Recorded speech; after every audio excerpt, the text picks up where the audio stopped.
All right. Welcome, everybody, to the Hoax of White Collar Productivity. This is part 3 of 3 in our 3-part webinar series with Denovo and Canon. Today's presenters are Mike Hoskin from Denovo and Bob Singh from Canon. Mike has been in the JDE ERP space for the past 20 years in both consulting and sales. Prior to that, he had several manufacturing and engineering roles for companies such as Tandy and GE. Bob is an executive account solutions at Canon Digital Imaging Solutions. He is the Western account executive for Canon based in California. He joined the Canon team approximately 9 years ago and has a background in Oracle technology and ERP systems. Without that, I would like to turn today's webinar over to Mike and Bob. Good morning, everybody. Thanks for joining us today. If you missed one of the first 2 webinars in this 3-part series, please let us know either through the chat or send an email to Megan, and we can give you a link to the recordings of the first 2 videos, webinars, as well as send you the content. And after this session's over, the presentation content is available to you as well if you would like a copy for it. At Denovo, we have served about 2,000 J.D. Edwards customers, EBS and ERP cloud customers, for their information technology needs on services, infrastructure outsourcing, and managed services. And we're partnering with Canon on a lot of initiatives to increase efficiencies, increase productivity, and today talk about the hoax of white-collar productivity.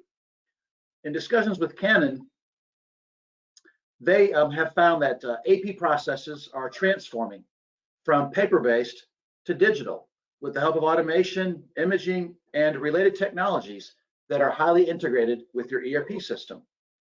There are numerous solutions and approaches to automating accounts payable. And how you unlock the most value for your organization and users, we're going to discuss that today when we talk about white-collar productivity. Bob, we'll turn it over to you. Thank you, Mike, and thanks, Megan. Hello, everybody. Great to be here. So today we are going to talk about the hoax of white-collar productivity as it relates to AP automation and how organizations can better identify and justify an AP solution without falling into the hype. Hey, Bob, I know that you guys, you and I both talk to customers all the time. And rather than take our word for it, can we talk some statistics with people? Let them know that this is very real. What do the surveys say, and what did the CIOs say? Absolutely, Mike. So according to a recent study done by Deloitte, they found that about half, I think it was actually 46%, of the organizations that they queried said that other than the physical well-being and health of their employees, their top priority for the organization is profitability, cash flow, and financial planning. I'm sure most of us can relate to that. There's nothing surprising there. And another study by KPMG said that 2/3 of companies now expect to pursue cost reduction over the next 12 months as compared to about 38% before COVID-19. So that has changed. Profitability is once again, after the COVID-19 is gradually subsiding, profitability is once again top of mind for most of the executives. Yeah, it seems like last year survival was the main concern. And now that things are getting back to normal, or the new normal, if you will, I understand these statistics and such. But what are they saying? What do the statistics say about risks? If they don't jump on this quickly, what's going to happen? Right. So there's another study that suggests that there's a great and grave risk of falling behind, right? So more than 70% of the CFOs that they queried felt that the executive team's increasing demands could be very challenging in their organization unless they have some level of automation. Of course, the more automation, the better. But without automation, it becomes extremely difficult to be profitable, to be efficient, and to be cost conscious in any given organization. That makes a lot of sense, Bob. When we hear about automation projects, typically it's in the warehouse or the manufacturing plant. What you're talking about is automation for white collar automation. What are you guys seeing in the white collar automation area? Where are the threats? So the greatest threat, and again, this is another study done by Accenture. So I'm going to show a lot of different surveys and studies. So that's not just me talking. It's actually been found to be true through different surveys and studies. So according to this, 3 out of 4 companies have told Accenture that failure to scale accounts payable could put as many as 75%. So 3 out of 4 companies could be out of business if they're not able to scale accounts payable.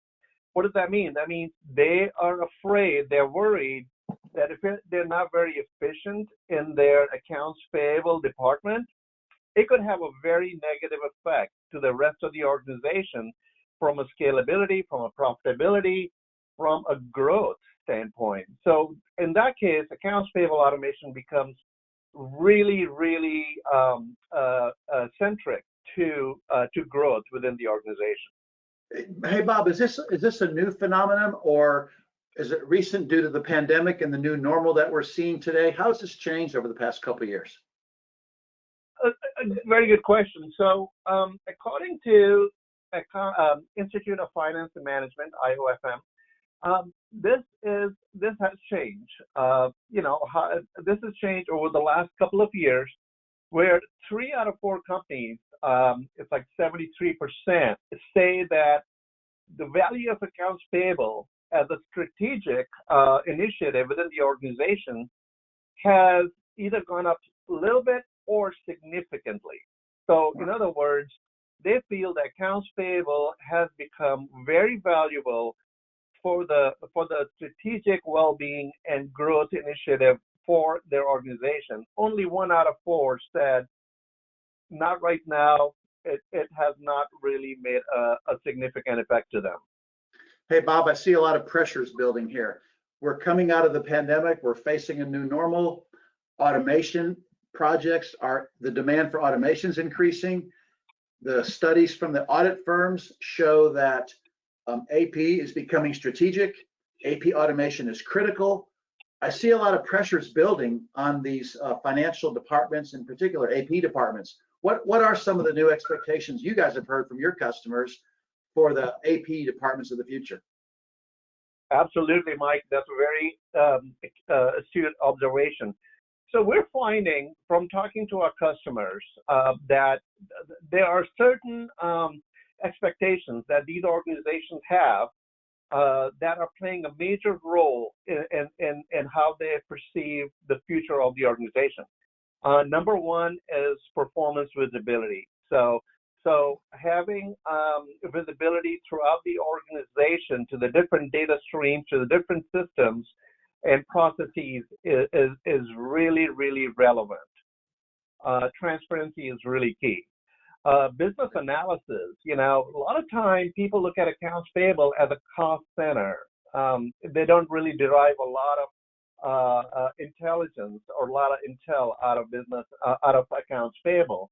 And we're finding that by leveraging analytics, companies are able to derive a lot of value out of the data that currently resides in their accounts payable system.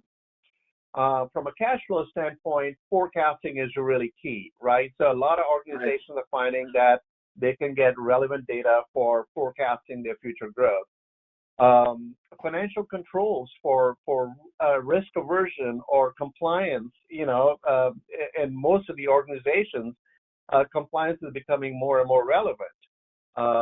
So being able to deploy financial controls within the applications, within the processes is really key.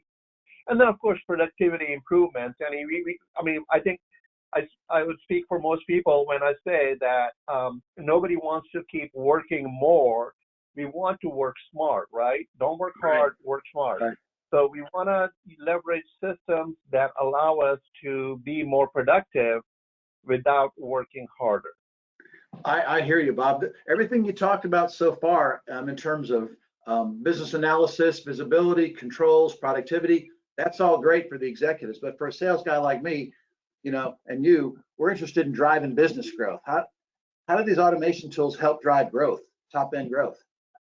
Absolutely. So there's quite a few different things. I'll just point out the top factors that affect and drive business growth. Revenue growth. You can actually see significant revenue growth when your systems are working more efficiently.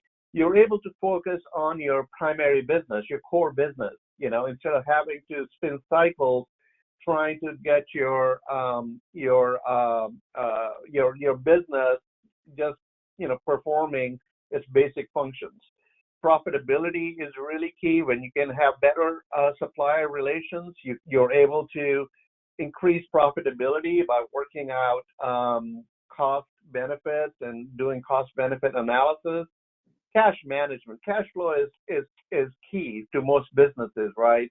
If you can manage your cash, and by that I mean, for example, if you're currently taking 60 days to process an invoice to pay a vendor, and you're able to pay that vendor in 2 weeks or even a week, as most of our customers are able to cut the time down to that level, doesn't mean you have to actually pay them in a week, but it just means you have more flexibility on your cash. You can pay when it makes more sense to you instead of waiting till the last minute. Supplier management, I mentioned, having better supplier and vendor relations is really key. And now, how does that happen? Well, that happens when you're not sitting there expecting a call from your vendor or having a fire drill every time your vendor calls you and says, hey, where's my payment, right? You're able to manage that relationship with your vendors and say, hey, guess what? Your invoice is approved. I know our normal terms are net 30, net 45, net 60, whatever. But if you want to get paid early, give us a discount and we'll pay you early. And that, again, goes back to profitability. So you can actually leverage your vendor relationship as a profit center. And then, of course, risk management, compliance and risk aversion are areas where AP automation can really drive growth. Hey, Bob, our customers that we talk to, you and I talk to the same audiences. You guys are focused on the offices of finance, and we typically focus on the offices of IT. And the big question from our customers to us is, how well is their IT department prepared to scale up with growth? And that's where we're able to help people with outsourcing initiatives. From your customers, what is their view of the AP? Are there AP departments? What's the view? Are they ready to help scale this growth and help fuel that growth? Right. So I would say a majority of them still feel that they're not fully prepared. So 3 out of 4 feel that they're either just barely or partially prepared or completely unprepared to handle growth, right? Only about a quarter of them said they are well prepared. And again, when we talk about this, I'm talking in a pre and a post-COVID world, right? I mean, COVID kind of put everything out of whack, so to speak. So I am speaking more about under normal circumstances. Okay. So that's a big percentage, I would say. I mean, according to not the survey, but the statistics coming in, looks like 75% are partially prepared or unprepared. What's holding AP back? What's the problem, Bob? That's a good question. So there are several factors, right? I mean, you can take this list on a level of a scale, right? There's some factors that play a very important role. And I'll say the number one of those is basically being able to efficiently onboard your suppliers. So what I mean by that is that you're able to leverage what your supplier has to offer within your master vendor file, so that when you're processing invoices, two-way match, three-way match, everything is more efficient, which basically keeps the process running smoothly. There's several other factors, keying in data for invoices is always something that keeps organizations from being able to automate, because they're so busy just processing the invoices. They don't have time to go out and search for new initiatives. Matching POs with the invoices, two-way, three-way match, as I mentioned, is a big challenge. Collecting the various tax forms, reconciling payments, resolving payment issues where there may be an exception which cannot be handled automatically, So there's quite a few factors that hold the AP department back. That's why these problems you've talked about, or these issues, it's not new. I mean, these problems have existed forever. Are there any of your customers that you've talked to? Are any of the AP departments automating today? I mean, is there any kind of automation out there? What do they say about themselves? Yes, absolutely, and that's a great question. We are finding that the value of AP automation has really come forward. Organizations are realizing how valuable it is. So there are some companies, I would say about half of the customers we talk to, and again, here you see a study on the screen from IOFM. According to this, there are organizations that are automated, but the percentage is small. So about half of them have some level of automation. 9% say they're fully automated. And that's not surprising. It's only 1 in 10 companies are fully automated as of today. But about 44% say they're largely automated, but they're automating further. Now, let me be clear about this. Automation means different things to different people. So we want to make sure. I'll just tell you a quick little story. I was talking to a customer, and they said we are somewhat automated. And I asked them what that meant. They said, well, we don't get paper invoices anymore. We get email invoices. I'm like, that's great for your vendors, because they don't have to stick an invoice in the mail and put a stamp on it. But what do you do when you get the email? Well, we print it, and then we enter the data into the system. So that's automation for their vendor, not for them. So to me, another customer I was talking to, and they were in a similar situation. What they did, they actually went a step further and added a little bit automation. They gave their AP clerks 2 monitors. So they didn't have to print. They could look at the invoice on one monitor and enter it into the other monitor. Again, not automation at all. According to the study, 14% of businesses process invoices in a completely manual environment. That means just what I just mentioned, entering data by hand. And 59% of businesses pay a supplier late. So that's like 2 out of 3 businesses are late. Now, some vendors will actually charge you a late fee. So that's, again, a hit to your organization. Right. But on the flip side, when you have automation, you can actually process invoices earlier. And I mentioned earlier, we have customers who are offering early payment discounts to their vendors, and they are actually seeing a significant revenue coming in through their accounts payable process. So all of a sudden, it went from being a cost center to a profit center.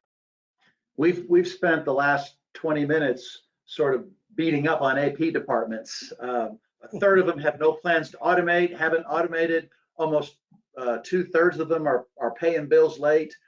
People say they have automated processes, but they're really manual processes disguised as automated. But let's flip the tables for a second. Let's look at the world from the AP. I'm the AP manager of a very large company. What's my reality? What's the counterpoint to what we've been saying for the past 20 minutes? Right, and that's a good question. So, of course, like I mentioned, data entry, entering data by hand is a manual process. But the reality is it goes way beyond that, right? So when you enter data manually, you're not capturing, or you're potentially not capturing all the data. Excuse me.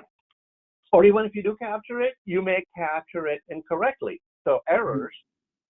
Again, there's a study by IOFM that 10% of all invoices entered manually contain some sort of error. It could be a minor error, but it could be a significant error that could cost your organization as well. The data is very poorly organized. There's no cohesion to how the data is entered and processed through the organization. The information can be, the information is not timely. So basically, you're not looking at fresh data in real time, especially when you process an invoice and that takes you 35, 40, 50 days, 60 days. That data is stale at that point, right? The systems are not fully integrated. So one system doesn't talk to another system. And so accounts payable doesn't really know what procurement is doing and vice versa, and so on and so forth. And really key to the C-suite, they don't have visibility to the data. So again, transparency becomes a major issue, and they want to be able to look at the health of their accounts payable department to see, to get a better idea about the overall health of their organization, and which, in reality, in a manual AP department, they don't have that access. If I were to paraphrase what you just shared with us, you've got manual data entry, opportunity for error, timeliness of data, systems aren't integrated, and decision makers can't access the data they want to see. That sounds to me like the automation issue you started with. What is preventing these AP managers and AP departments from automating? Why don't they automate? That's a great question. Can be a variety of factors, right? And I'm going to go through them really quick because I see the clock ticking in the background. So the lack of capital is always an issue, but that can be addressed by looking at accounts payable automation not as a capital expense, but as an OpEx, by using cloud functionality and subscription-based, SaaS-based pricing and stuff like that. Not having IT resources, but that's where people like Denovo come in, because you have IT resources that you can provide to the customer without them having to have a burden put on their IT department, right? Confusion about technology. A lot of what's worse than what's worse than not implementing a new technology is implementing it wrong, which ends up costing you money and doesn't serve the purpose it's supposed to serve. The fear of change is always a big one. Change management is a huge one. I mean, you've been in IT long enough, Mike, so I'm sure, can attest to that. And distraction. And by distraction, we mean a lack of focus or lack of priority, right? I mean, in any organization, there are many mission-critical systems that are on the top of the executive's list that they need to deploy. And sometimes AP gets pushed to the back. Let's talk about the solution. We've talked about the challenges, the problems. Let's go right to the solutions. What is the power of real-time AP? Again, very quickly, it allows you to have a scalable system, a quick scalable system. It increases the cash flow and cash rewards. And by that, I mean, as I mentioned earlier, early payment discounts, which translate into revenue for your organization. There's less compliance and risk associated with AP automation. Lower cost of goods. Again, having better supplier relations totally translate into lower cost of goods, better terms, better quality, better attention to you as a customer. And then the strength of the supply chain. I mean, we all have seen what's happening to the supply chain right now. But even under normal circumstances, supply chain is at a huge strain. So anything that allows us to be more productive and more efficient in supply chain helps the overall health of the organization. Everybody's aware of the supply chain issues today, particularly the building material business. Yeah. Hey, people can talk to us and talk to you or to me after this webinar or whenever they need to find more details. But could you give us just an overview quickly of the Canon solution? Yeah, so I'll do that. I'll try to be as brief as possible. Yeah, you really do need to reach out to us, to Denovo and Canon, and we can give you a full rundown. But basically, it runs according to the process you see on the screen.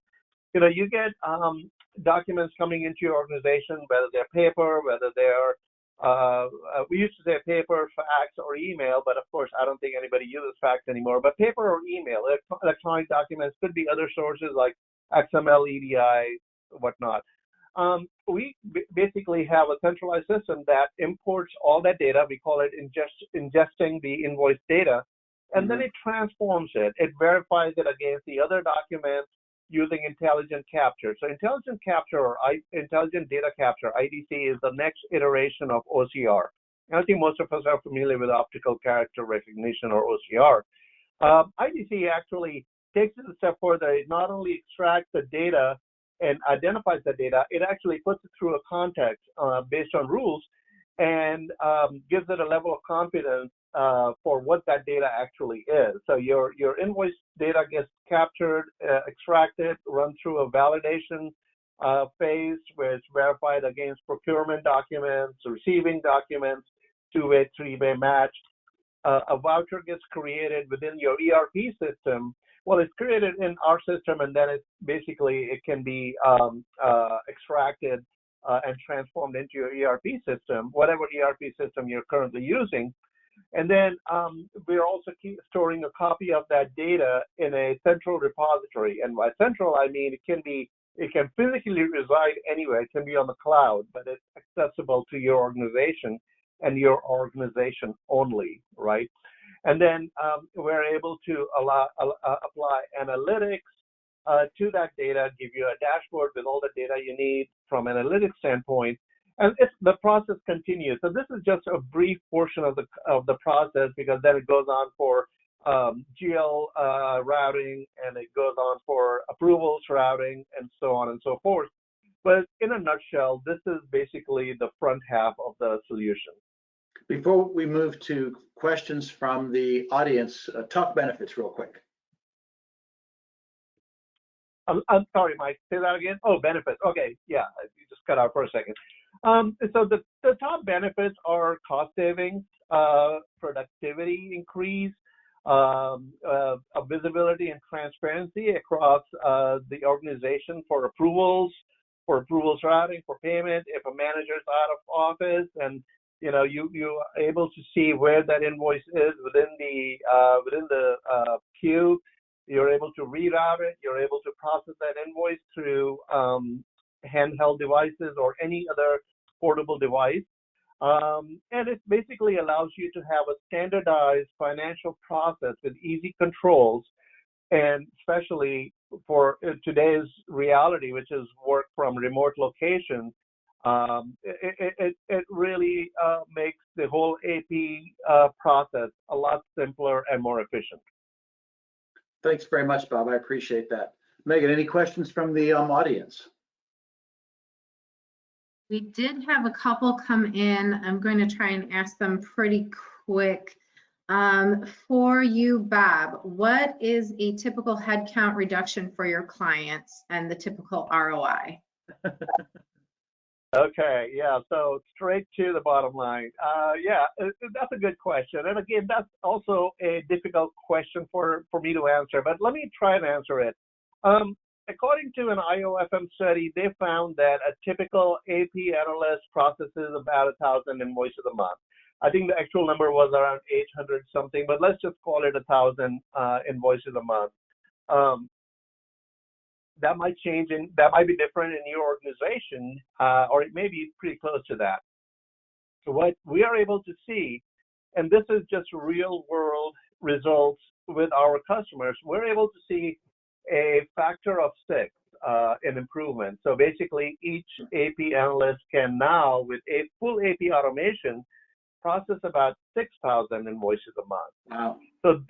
So you could translate into a head count and say what takes 6 people to process today can be done by 1 person. At the end of the day, our goal is a straight pass through, no intervention. Nobody has to touch the invoice unless there's an exception or an error from a vendor. So now, what does that mean? Does that mean you can let the other 5 people go? Well, of course not. I mean, our goal is to help you be more productive and be more efficient. But those people, the other 5 people, can be doing other high value work that actually adds value to your organization, other than just doing data entry. So they can be repurposed. Okay. Another question that came in, does there have to be a specific email that is for this invoice process emails to go to? Yeah, I'll take that again. So yeah, so a central email makes a lot of sense, because let's just say you have, AP@xyzcompany.com as the email address for your vendors to send invoices to, inquiries to any associated documents to.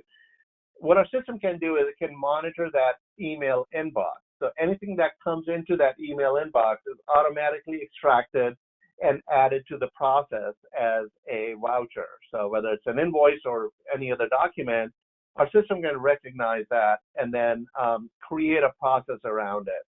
So having a dedicated email address for accounts payable, which a lot of companies already have, but it makes a lot of sense. Okay, another question that came in, is the Canon system for PO invoice processing only? Oh, no, that's a great question, because the reality is you need to look at Canon's system as a platform, right? It's a platform, it's a middleware platform that you can build other applications on top of. One of the applications you can build on top of that, and that we have built, is Accounts Payable Automation. We've also built other applications like human resources, HRIS systems, system automation, benefits management. We've worked with schools and universities where we've taken their student data and automated that into their process. We've done legal organizations where we take their contracts and legal documents and add that to a process. So really, order entry is another big one we've done for several different customers. So really, the possibilities are limitless. What I typically see happen is a lot of organizations will start out with AP automation because it's a low-hanging fruit. It's where you can get the biggest ROI. And then once they see the level of efficiency they get out of the system, they can then roll it out to other applications, other business processes as well. Okay. And then one more question, just because we are out of time. How long does it take to implement the Canon solution? So again, that's a tough question for me to answer, because we have a ideal timeline for each implementation, but there is no cookie cutter. There's no 2 implementations that go exactly the same, right? In a perfect world, I would say 4 months or less. So 3 to 4 months would be very realistic, and we have done several implementations within that 3 to 4 month time frame. Typically what happens is, if there's a delay, the delay is more on the customer side, because you still have to do your core business. You still have to do your day-to-day activities. The finance system still has to shut down at the end of the month, at the end of the quarter, to process their months and quarters. So because of that, we like to add a little bit of a buffer. So in a real application, real deployment, I'd say 4 months is a safe time. Just make sure you're giving yourself a little bit of a padding. All right, and one more question that just came in. Does every vendor need to send in the exact same template PO? No. So yeah, that's not required with the Canon solution. So one of the components of our solution on the front end is the OCR software, or what we call the IDC software. And it's a Canon solution called Iris, Image Recognition Integrated Systems. It's one of the predominant OCR systems today used by a lot of corporations, like Adobe, for instance. Every time you convert a Word document to a PDF, you're using Canon technology, for instance. What Iris allows you to do is you can use templates, which is definitely quicker, or you can apply rules-based image recognition, which means that basically no template is required. You can put any raw document through the scanner, and the system, excuse me, and the system will identify that document as being an invoice or any other document for that matter, and then extract the data based on the rules that are already within the system. So no, templates are not required. That's a quick answer. Okay. And that is all the questions that we have for today, and we are definitely past time. So I would like to say thank you to both Bob and Mike today for presenting, and wish everybody well. And if you would like to see the recording, it will be shared with you after this. And if you would like the slides as well, feel free to reach out. Mike or Bob, any parting thoughts? Thank you, everybody, for joining. I just want to thank. Oh, sorry, Mike. Yeah, I just want to thank everybody for your time. As I mentioned earlier, please reach out to us if you have any questions, because in this short time, we were really only able to cover a fraction of what we can talk about. So thanks. Have a wonderful day. I look forward to hearing from you. All right. Thanks, everybody.